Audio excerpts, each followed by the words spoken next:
After stealing over $17 million in cash, the perpetrator left with nothing. In Charlotte, North Carolina, large amounts of cash are often transported between banks using armored cars, a practice well known to Loomis Fargo and Company. While these armored vehicles were designed to deter robbers, it wasn't until it was too late that anyone realized the real danger came from within the organization itself.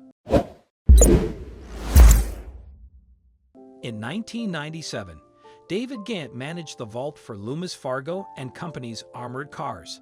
He soon realized that holding a title like supervisor didn't necessarily mean a high salary, but that was about to change with the arrival of a new colleague. Working for a company that transported large sums of cash between banks in North Carolina, Gant was used to seeing millions daily, yet his personal bank account remained empty, earning a meager $8.15 per hour, while putting in 75 to 80 hours a week took its toll. His challenging work schedule left little room for a normal home life, leading to constant thoughts about his job and a deepening sense of depression. After years of enduring this grueling routine, it was only a matter of time before he reached his breaking point. He told himself, whenever a sinister idea entered his head, that he was a veteran of the Gulf War and that soldiers didn't start trouble, they put an end to it. Therefore, for someone like him, breaching the law was almost unimaginable. However, after seeing his new coworker, he quickly had second thoughts. Being married served as a restraint on him, but the day he met Kelly Campbell, he broke his vows. She was a co-worker at Loomis Fargo who allegedly became his romantic interest while they were working together. Although Gant and Campbell appeared to have a strong bond, their relationship soured when she subsequently led him down a dark road. After leaving Loomis Fargo, Campbell is said to have maintained her friendship with Gant. One day, she ran into her old acquaintance and small-time criminal, Steve Chambers, who had an outrageous notion that would eventually implicate Gant. Gant expressed his desire to drastically alter his life to the Gaston Gazette, saying, "I didn't like my life.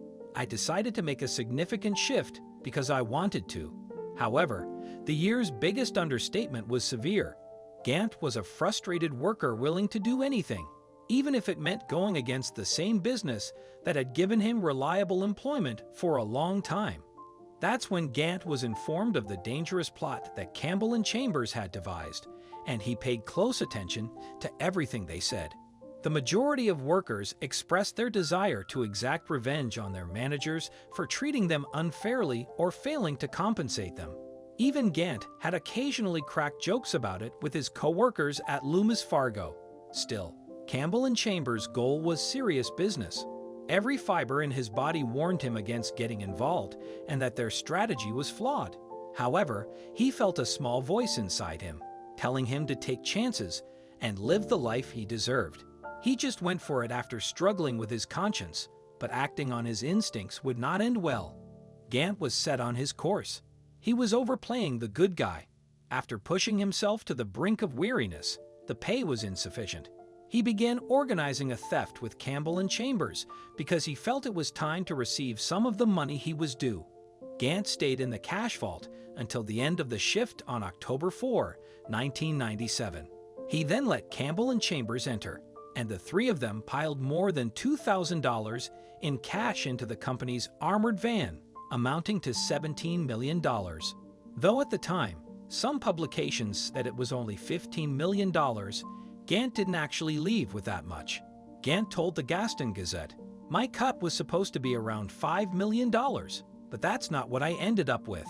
Rather, he flew to Mexico with perhaps $225,000, but he had committed a significant error that would ultimately cost him. During his crime, Gant failed to turn off one of the cash vault's 4 cameras. Employees at Loomis Fargo phoned the police after the incident because they were unable to unlock the vault, and Gant was the only worker who failed to report for duty. Suspicion fell upon him immediately. Authorities discovered the perpetrator's vehicle, which contained $3 million, and the pilfered security camera footage 2 days after the crime. The robbers grabbed what they could and ran away. As it turned out, they were unable to take all of their loot. It would not be difficult for the cops to soon discover the truth. Following the crime, Chambers and his spouse Michelle moved from a trailer into a mansion, a clear indication that they were involved in questionable activities. Not long after moving, Chambers' wife asked the bank teller how much money she could deposit into her account without raising any red flags with the federal government. That was a red flag, as you might understand, which alerted the cops.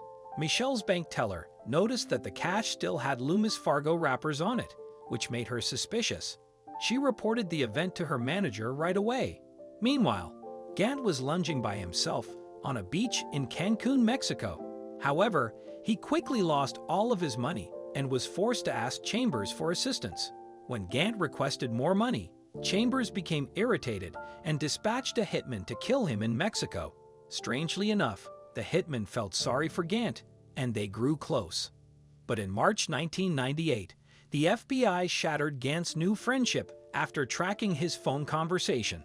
He was taken into custody in Mexico the next day. Gant avoided the worst of it. Chambers, his wife, and the other collaborators were all taken into custody. Gant was given a 7-year prison term, but after 5 years, he was granted parole. Chambers was freed after serving 11 years. Recovering all the money from the historic theft proved to be difficult for the authorities. Everything was found with the exception of $2 million. Following his release, Gant attempted to restart his life by taking a job in construction. In 2016, he also started working as a consultant on the movie Masterminds, which was based on his notorious bank robbery. However, there was a reason he wasn't compensated for his role in the movie. Technically, he couldn't be paid since he owed the IRS millions, and he could never have paid off all that debt with his wages alone as he was employed in the construction industry. When reflecting on the hitman that Chambers sent after him, Gant feels no fear. Instead, he is grateful to be alive. Today, he appreciates his new life. "I don't think he ever meant to hurt me," Gant told the Gaston Gazette about Chambers. "He was just like the rest of us, making poor choices. Regardless of the consequences, if you asked him whether it was all worth it, he would still say yes. His time in prison ultimately gave him the insight he needed to find his happily ever after. I wouldn't have the life I have now with my wife and child if I hadn't done what I did," he shared with the Gaston Gazette. "I guess I don't regret anything." What do you think of this story? Let us know in the comments section.